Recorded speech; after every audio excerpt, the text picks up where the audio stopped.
Hello money talkers, welcome to my channel money talks with Payal. तो विप्रो का जो Q1 result है FY23 का वो आ चुका है, उसको हम यहाँ पे एनालाइज करेंगे। साथ ही क्या हो सकता है इसका प्राइस में इम्पैक्ट, उसको लेके भी इस वीडियो में हम बात करने वाले हैं।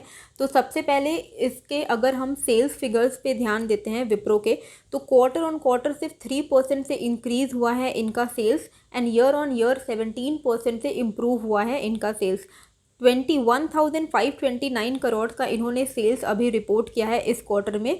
पिछले क्वार्टर में इनका जो सेल्स था वो था 20,861 करोड़, एंड पिछले साल 18,467 करोड़।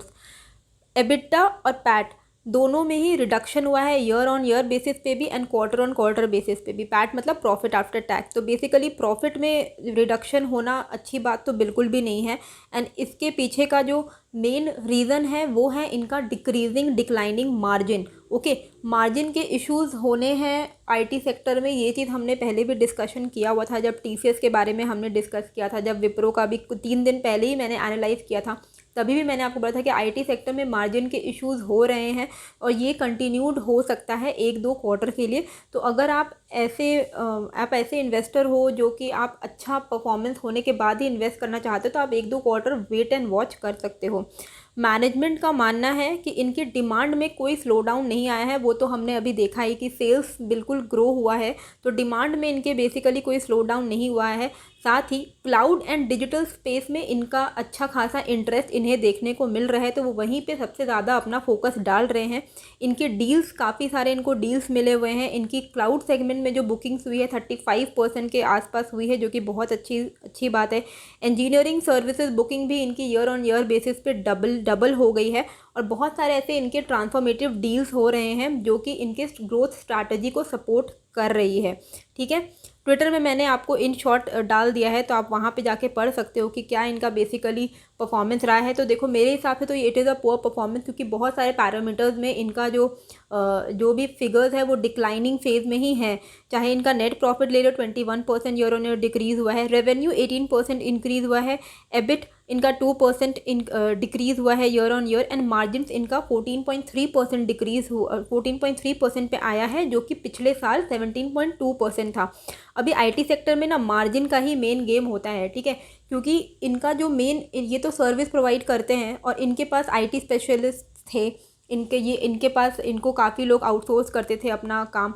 लेकिन अभी क्या हो गया है ना कि आईटी प्रोफेशनल्स एंड आईटी के जितने भी कैंडिडेट्स होते थे जो कि विप्रो, टीसीएस, इन्फोसिस में जॉब ढूंढते थे, अभी तो क्या हो गया है कि आईटी प्रोफेशनल्स के लिए काफ़ी सरप्लस जॉब्स हो गए हैं, तो they have much choices. And बाकी भी छोटे मोटे कंपनीज भी अपना in house IT team he develop कर रहे हैं, तो आउटसोर्सिंग का जो वर्क है वो इनका थोड़ा सा प्रॉब्लमेटिक हो रहा है इन कंपनीज़ के लिए। एट्रिशन रेट्स भी बढ़ रहे हैं एंड मार्जिन भी इनको थोड़ा रिड्यूस करना पड़ रहा है।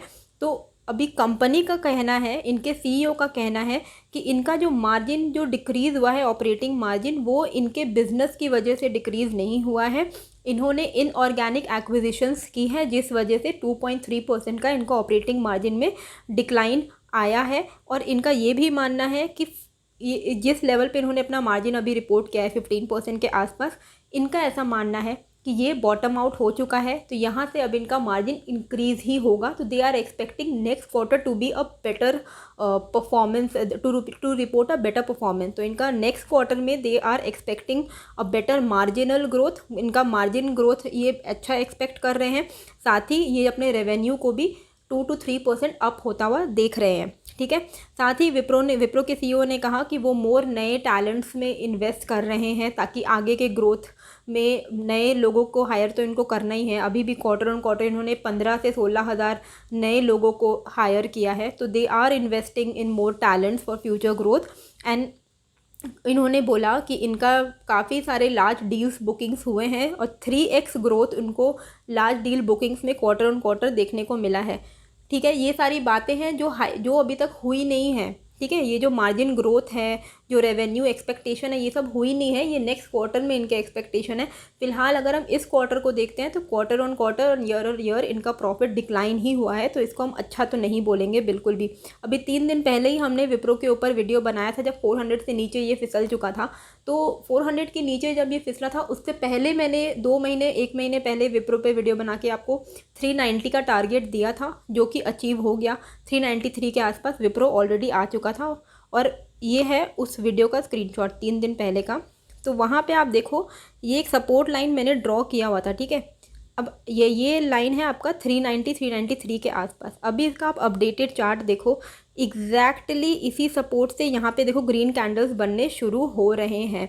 तो बेसिकली यहाँ पे थोड़ा और मैं अच्छे से जूम कर देती हूँ, देखो यहीं पे सपोर्ट लेके वापस से ग्रीन कैंडल्स बनना शुरू हो रहा है, जो कि अच्छी बात है, ठीक है। लेकिन ये सपोर्ट अब वो कितना टाइम होल्ड कर सकता है ये एक मैटर ऑफ फैक्ट है विप्रो के लिए, क्योंकि देखो क्वार्टर रिजल्ट अच्छे आए नहीं है, ठीक है। अगर यहाँ पे प्रॉफिट बुकिंग, तो अभी क्या ही लोग तो प्रॉफिट में है नहीं जो प्रॉफिट बुकिंग करेंगे। बेसिकली ये जो जोन है ये इनका डिमांड जोन है, ठीक है। तो यहाँ पे डिमांड अगर आता है तो यहाँ से एक अच्छा अप ट्रेंड हमें देखने को मिल सकता है। पर जो भी स्विंग ट्रेडिंग या मोमेंटम ट्रेड करना चाहते हैं दे शुड वेट एटलीस्ट कि 50 डे मूविंग एवरेज के ऊपर विप्रो निकले। अभी हर मूविंग एवरेजेस के नीचे है, तो विप्रो में इन्वेस्टमेंट या फिर ट्रेड करने का सही समय नहीं है, डाउन ट्रेंड में है ये। तो एटलीस्ट 440 के ऊपर अगर विप्रो निकलता है तो आपका नेक्स्ट टारगेट 520 के आसपास हो सकता है। और एज एन इन्वेस्टर ये जो समय चल रहा है विप्रो में 390 से लेके 400 के बीच में, ये बेस्ट अपॉर्चुनिटी है इन्वेस्टर्स के लिए विप्रो को ऐड करने के लिए। बाय चांस अगर 390 का जो सपोर्ट है ये तोड़ देता है, यहाँ से हमें ब्रेकडाउन मिल जाता है, तो इसका नेक्स्ट टारगेट डायरेक्टली 365 का होगा, जहाँ पे एक गैप बाकी है तो वो गैप फिल करेगा, ठीक है। तो सबसे पहला टारगेट जो भी इन्वेस्टर्स हैं उनके लिए ऑलरेडी वो मैंने आपको बता दिया था। तो ऐसा नहीं है कि आज 411 पे है तो मैं आज आपको बोल रही हूँ कि 390 में लो। 390 में जब था तभी मैंने आपको बोला था कि वहाँ पे आप इन्वेस्टमेंट करिए, ठीक है। तो अभी भी मैं आपको यही बोल रही हूँ 390 to 400 एक बेस्ट प्लेस है विप्रो में इन्वेस्ट करने के लिए जो लॉन्ग टर्म इन्वेस्टर्स हैं। एंड देन डायरेक्टली 390 तोड़ता है तो फिर डायरेक्टली 365 पे ही इन्वेस्ट करिएगा, उसके बीच में मत करिएगा। तो 365 एक मैक्सिमम सपोर्ट लेवल इसको मिल सकता है।